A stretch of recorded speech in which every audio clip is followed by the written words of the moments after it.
몸을 사용을 해서 존재를 확장시키고 혈액순환을 시켜서 심장을 박동시키고 에너지가 충만하게 만들어야 된다. 고갈된 내 몸의 진액들, 그걸 다시 보충시키고 여유롭게 만들어야 된다. 그래야지 침이 나오고 소화가 되고 피부가 촉촉해지고 갈라진 발 뒤꿈치가 매끄러워지고 가늘었던 머리카락이 다시 굵어지고 가려웠던 피부가 다시 촉촉해진단 말이죠. 같은 문제라는 거죠. 내 피부 가려운 거나 기분이 우울한 거랑 같은 거라고. 진짜 같은 거예요. 근본적으로 딴 게 없어요. 제가 하고자 하는 것은 기분을 좋게 하기 위함입니다. 기쁨의 상태, 그 생명력이 충만한 상태로 돌아가고자 함이 곧 치료잖아요. 이쪽으로 가기 위해서는 우리가 어떻게 노력을 해야 될지 다음 시간에 또 재밌는 얘기로.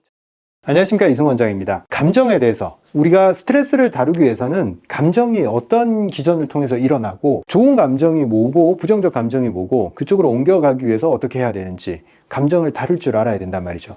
제가 스트레스에 대해서 왜 이렇게 자주 얘기를 하냐면 환자들이 진료실에 왔을 때 많이 아프잖아요, 그죠? 근데 나는 그 근원에 있는 그 사람들의 이야기가 궁금해서 이렇게 들어보잖아요. 뭔가 사건들이 있었어. 그리고 어떤 감정이 생겼어. 그걸 극복을 못하는 거예요. 그게 지속이 되면서 스트레스 상황이 아무리 충격적인 일이 발생을 하더라도 예를 들면 배우자가 사망을 하거나 정말 견디기 힘든 그런 고통들이 발생을 했을 때 슬픔의 시간이 짧으면 몸에 타격을 주질 않아요. 슬퍼도 3개월, 6개월 내에 그걸 극복하고 일어선다면 괜찮아집니다. 그런데 3개월 이상 혹은 어떤 사람한테는 6개월 이상 이런 스트레스 상황이 지속이 됐을 때 몸이 다 고갈이 돼버려요. 그 다음에 육체적인 현상으로 확 나타나버리고 몸의 신체 기능은 다 떨어져 버리고 최종적으로 우울한 상태로 빠져듭니다. 제가 말씀드렸죠. 기쁨의 상태, 긍정적이고 에너지가 충만하고 삶이 확장되는 몸이 충만한 상태로 넘어가는 게 중요하다. 그리고 슬픔을 길게 가져가지 않고 빨리 극복하는 게 중요하다. 우울의 단계에서 빠져든 사람도 끌어올려서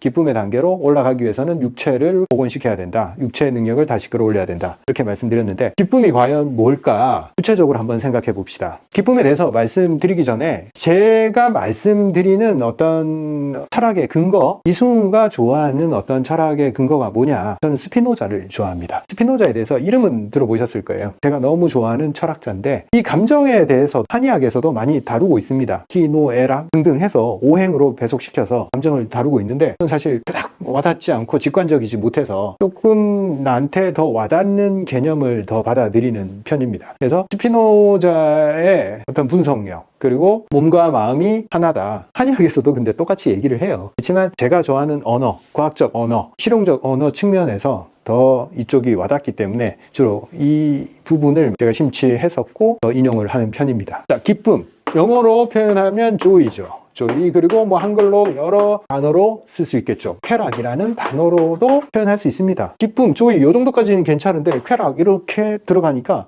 또 꽤 부정적인 면이 또 등장을 하죠. 몸에 기쁨의 상태가 생명력이 충만한 상태라면 그러면 우리가 소위 말하는 어떤 쾌락의 상태 있잖아요. 중독의 상태. 마약, 게임, 술, 담배 이걸 우리가 긍정적이라고 말할 수는 없잖아요. 저렇게 일시적인 쾌락은 어떤 의미를 지닐까? 몸에서 쾌락으로 표현되는 즐거움은 좀 종류가 달라요. 중독 성향이 있고 지속성이 없어요. 그 차이입니다. 건강했을 때 기쁨의 현상이나 그런 것을 통해서 느끼는 쾌락이나 순간적으로는 똑같아요. 도파민, 세로토닌 이런 호르몬들이 뇌를 지배한단 말이에요. 보상작용인 거죠. 이런 좋은 상태를 계속 지속해라 이런 신호를 주는 거예요. 근데 우리가 좋은 쪽에 건강했을 때는 지속성이 있어요. 근데 얘들은 지속성이 없다. 그래서 이런 가치를 이야기를 하는 게 아니에요. 제가 말하는 건강의 기쁨이라는 것은 지속 가능한 상태를 얘기를 하는 겁니다. 현대의학에서는 굉장히 단순하게만 얘기를 해요. 뭐 도파민, 세로토닌 그런 게 나와서 우리가 뇌가 그런 걸 좋아하니까 기쁘다 이렇게 얘기를 하는데 실제로 몸에서 어떤 일이 일어나느냐 이게 더 중요해요. 기쁨을 느낄 때 우리 편도체에서 위험 감지 센서를 최대한 낮춰요. 그 말이 무슨 뜻이냐면 지금 위험하지 않아, 너무 안전해, 편안해 이런 감각을 주는 거죠. 두려움의 신호를 꺼버리는 거예요. 두렵지 않아도 되는구나, 이 상태가 너무 좋아. 그리고 뇌에서 보상 시스템이 작동을 해서 이 상태를 지속하고 싶다, 이건 좋은 거다, 이런 감각을 지속적으로 줍니다. 그리고 전두엽에서 이 상태를 분석을 하는 거죠. 이건 가치 있는 경험이다, 좋은 거다, 이런 느낌을 줍니다. 즉 이건 안전하고 보람되고 계속하고 싶다 라는 상황을 머릿속에 뇌에서 조합을 만들어내는 겁니다. 머릿속에서만 일어나는 반응이냐, 기쁨이라는 감각이 몸 전체에서 일어납니다. 심장 박동이 첫째로 안정이 되고 리듬감이 좋아져요. 그리고 혈압이 안정화되고 혈액순환이 잘 되게 됩니다. 심장 기능이 안정화되고 혈액순환이 잘 된다. 제가 심장을 너무너무 중요하게 생각을 하잖아요, 항상. 그런 상태를 만들어내는 거죠. 즉, 건강한 상태를 느끼게 만들어요. 심장이 잘 뛰고 안정적이고 기분이 좋고 혈액순환이 잘 되고 손발이 따뜻하고 근육이 유연하게 바뀌어요. 즉, 기쁨은 몸 전체로 퍼지는 따뜻한 혈액순환의 느낌을 준다. 이렇게 말할 수 있는 거죠. 또 호흡이 깊어지면서 산소 교환이 확실하게 일어납니다. 그래서 산소가 충분히 공급이 되고 뇌가 활성화되고 신체가 최적화되는 느낌을 받습니다. 위장적으로 혈류량도 증가하기 때문에 소화가 당연히 잘 되고 위장이 편안한 느낌을 받고 장내 환경이 좋아집니다. 몸의 움직임이 부드러워지고 어깨는 긴장이 완화가 되고, 즉 몸이 깃털처럼 가벼워집니다. 무거운 걸 못 느껴요. 발걸음이 가벼워지고 사뿐사뿐해집니다. 어때요? 지금 제가 묘사한 이 기쁨의 상태, 인간이 추구하는 궁극적인 기분 좋음의 상태라는 거죠. 우리 몸이 어떨 때 이런 상태가 될까요? 첫째로 사랑할 때, 성취가 있을 때, 음식을 먹을 때, 안정감을 느낄 때, 생명력이 확장되는 조건에서 이걸 느끼고, 또 삶에 좋은 결과들이 발생했을 때 보상작용으로 이런 기쁨의 신호를 몸에서 만들어내게 됩니다. 또 한 가지 있죠. 아까 말했던 그 기쁨을 느끼는 계기, 중요한 거, 몸을 제대로 사용했을 때, 운동을 했을 때 느끼는 감각이랑 지극히 동일합니다. 그래서 제가 계속 운동 얘기하는 거고, 몸을 제대로 만들어서 최선의 지복의 상태, 궁극적인 상태로 자꾸 만들어 나가자 하는 거예요. 어떤 환경에 처했을 때, 어떤 조건이 충족됐을 때 또 기쁨을 느낄까요? 사회적 관계가 좋을 때, 사람과의 관계에서 오는 어떤 기쁨을 만들어낼 수 있겠죠. 그리고 환경, 음악이라든가 자연 속에 들어갔을 때, 우리가 좋은 환경 속에 머무를 수 있을 때 또 기쁨을 느끼겠죠. 그리고 감사한 마음을 가질 때 우리가 똑같이 몸에서 기쁨의 감정이 발생을 합니다. 궁극적으로 몸을 건강하게 만들어서 몸이 최선의 상태일 때 자동적으로 기쁨의 감정이 만들어지는데, 그게 의도적으로 잘 안 될 때가 있잖아요. 몸이 뭔가 무리를 하고 피치 못할 스트레스 상황에 처했을 때 우리가 자꾸 생명력이 깎이면서 디프레스 되는 그런 상황이 옵니다. 그럴 때 우리가 운동도 해야겠지만 주변 상황을 체크를 해가면서 내 몸이 기쁨의 영역으로 자꾸 머무를 수 있게 유지 관리를 해줘야 돼요. 수족과 물 관리하듯이 관계를 좋게 만들고 주변 사람들한테 친절하게 하고 주변 사람한테 감사의 마음을 가지고 좋은 음악을 듣고 자연 속으로 들어가려고 노력을 하고 좋은 음식을 먹고 불안해하지 않고 도전을 하고 사람을 사랑을 하고 운동을 하고, 너무너무 중요한, 시간이 걸릴지라도 운동이 가장 중요합니다. 자, 우리가 건강의 상태로 간다 하는 것은 기쁨의 상태로 들어간다라는 것과 똑같은 말입니다. 그리고 기분이 나쁠 때 기분을 좋게 해야 된다라는 말과 건강을 회복해야 된다라는 말도 똑같은 말입니다. 내가 오랫동안 슬픔과 불안, 우울, 부정적 감정에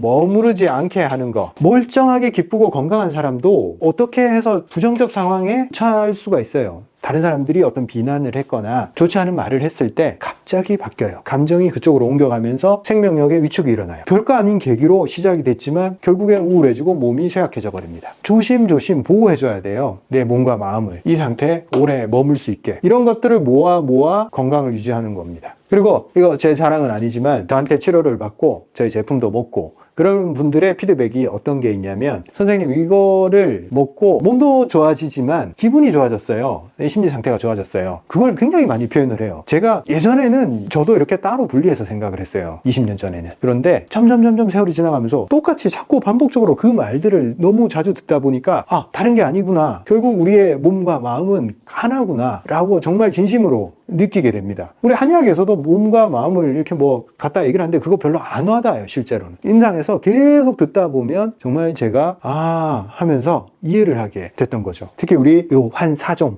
저는 이렇게 간단하게 환사종이라고 얘기를 합니다. 이 네 가지, 이 조합으로 먹었을 때 몸에서 진액이 채워졌을 때 어떤 반응이 일어나냐면 생명력이 채워집니다. 비었던 생명력이 채워지면서 신체에 작동력, 부드러움, 매끄러움이 생기고 흐름이 생겨요. 그게 곧 기분 좋음이라는 거죠. 혈액이 조금 더 잘 돌고 내 피부가 더 매끄러워지고, 아까도 말했듯이 그게 곧 기분 좋음이에요. 기쁨이 따로 있는 게 아니고 즐거움이 따로 있는 게 아니고 내가 우울해서 우울한 게 아니고 몸이 안 좋아졌기 때문에 우울했던 건데 기분이 나아진다, 짜증을 덜 낸다, 이렇게 옮겨가는 것은 신체의 능력이 부드러워졌다, 매끄러워졌다, 이렇게 볼 수 있는 겁니다. 그래서 혼자 힘으로 잘 안 되는 분들은 제가 제시하는 방법들 분명히 도움이 될 테니까 한번 사용해 보시는 것도 좋습니다. 자, 기쁨, 즐거움, 생명력의 확장의 상태에 대해서 말씀드렸는데 다음 시간에는 생명력이 극도로 위축된 상태, 우울에 대해서 이런 주제를 좀 다루는 게 좀 그래요. 왜냐면 괜히 이게 우울에 대해서 다루면 우울감이 없었던 사람은 괜히 우울에 대해서 또 생각하게 되잖아. 그래서 다음에 우울에 대해서 다루는데 이 주제가 좀 깨름직하다 하더라도 조금 약간 디프레스된 상황에